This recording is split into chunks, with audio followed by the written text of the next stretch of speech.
Hello everyone, we are in the Ciné-Kodak of Bern, Lichtspiel, where Eliane is actually preparing the little reels for scanning.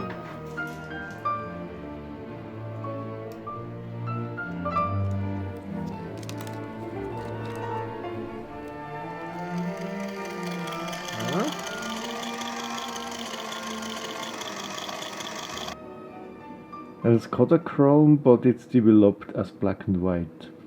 So this is why it's also like a little yellowish. Or greenish. Greenish, Greenish. yeah. Yeah, that's the layer. That's the layer that is in between. I hope I get it. I don't get it wrong. In between the blue and the red layer. So there's a blue, red, and yellow layers, and there's this special yellow ochre layer in between that it prevents the light falling on the blue, not going through and infecting the underlying layer.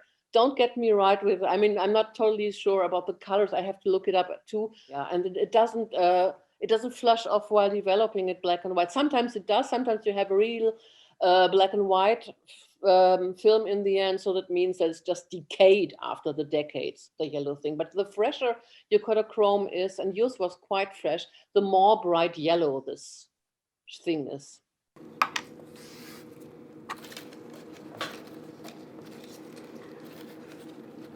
The film is a bit curly. Yeah. He's from 1984, if I'm sure. 84. If I'm right, yeah. Almost the same age as me.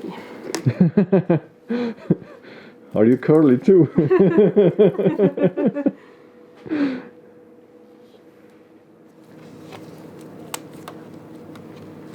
Always try to not cut too much.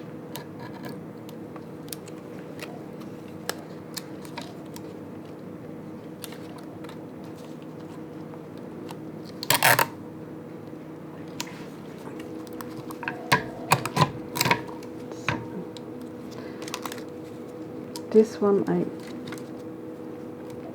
glue on both sides because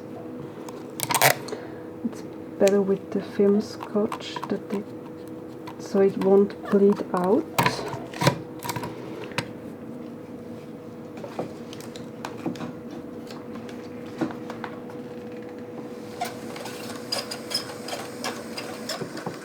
Yeah, and here you can see the different perforations with this 8mm and here standard 16mm. Mm-hmm. So you really have one perforation extra between normal two. The difference between 60mm material and 8x8 material is the same 60mm wide, and the perforation is similar. I think it's on the same spots on the film, so you can run a 8x8 film in a 60mm camera. The 8x8 film is supposed to be split by the length.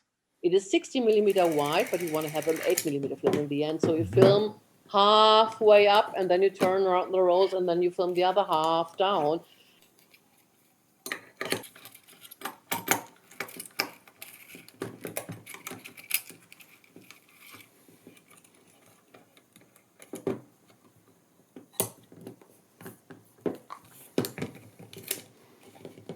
And when it's developed, you have to split it, you have to splice it in the middle. But if you don't, you have a 60mm film. I must show you. Wait. Oh, thanks. Too cool. But it's just too cool. I think it is Russian. Because I got it together with my quartz Russian double Super 8 or 8x8. It's just a difference of perforation. Here it is. It's this little small thingy. Can you see it? Somewhere, where is it? Oh yeah, you see the little slit here. Yeah. You put the film, it's exactly 16mm wide. You put the film here and it comes out on the other side here because in between is a cutter. Which is exactly in the middle, there's a cutter inside. So you now I see. half Exactly. the film in and it comes out here and it comes out cut in two halves. This is so beautiful. Wait, it says film splitting trimmer. Yeah, but now exposed as 16mm, we only have one turn, so it's a really short time of exposure.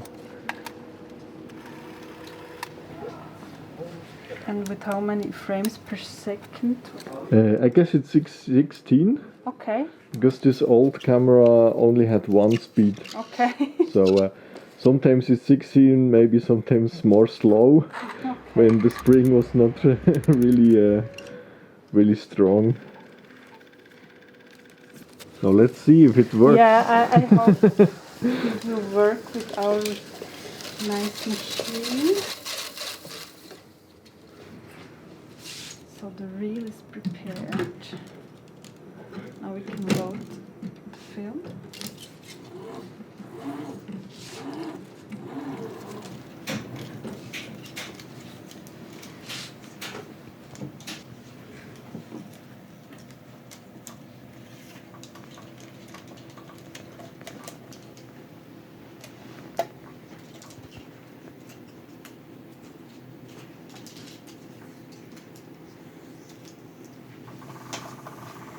And that's why we need the starters.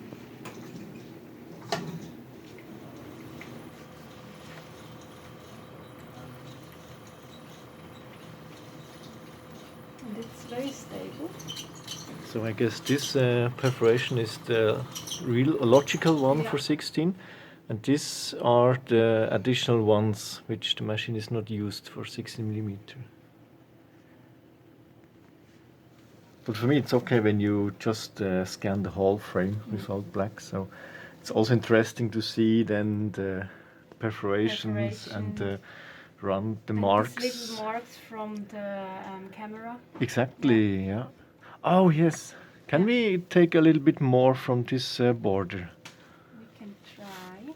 Or from both borders? Is it possible? No, we cannot do edge to edge, unfortunately. Yeah, because thanks to these markers, we could find out which camera Karl Ulrich Schnabel was using for filming the Cold Heart. So we found out that it is the same camera, the Kodak B. So thanks to these marks here. That's funny. So like this, I have a little black here on the side, but we can see the marks. Oh, perfect. Should I scan in color or black and white? It's black and white. Yeah, it's So developed black and white in the end. Or maybe you can scan in color. So we have the yellow layer still, the orange layer, and then we can take out later by post-production. So now it's negative. So all which is now dark will be light afterwards, vice versa.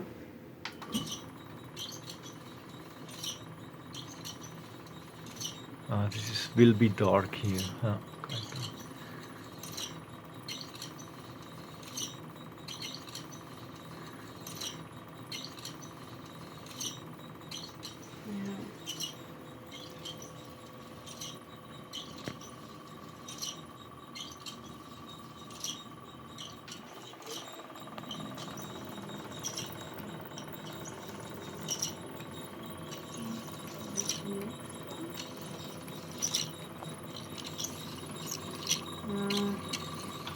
Yeah, that would be a bit tricky. Now the frames, where we cut it, it's not in the correct frame distance, so we have to reframe after each part of the film.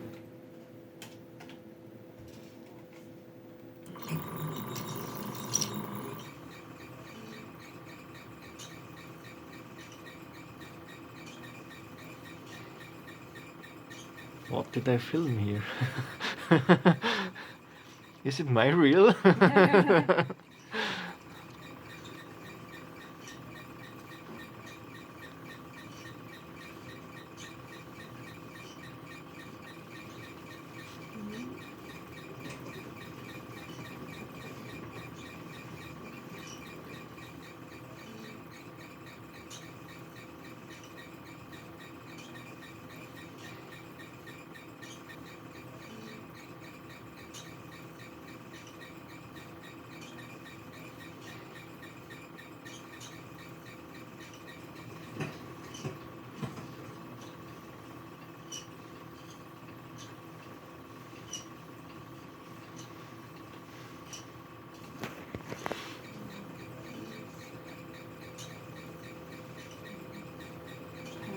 to match the scenes together afterwards. Mm-hmm.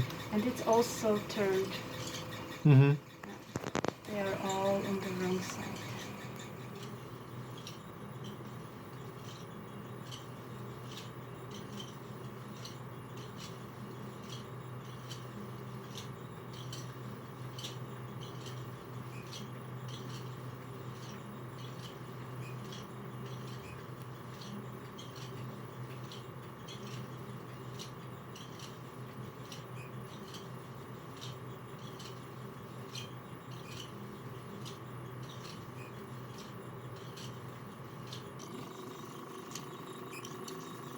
It looks like a black oil coming out of the fountain.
One special thing, we can see the Berlin City Palace, which was completely destroyed during the Second World War.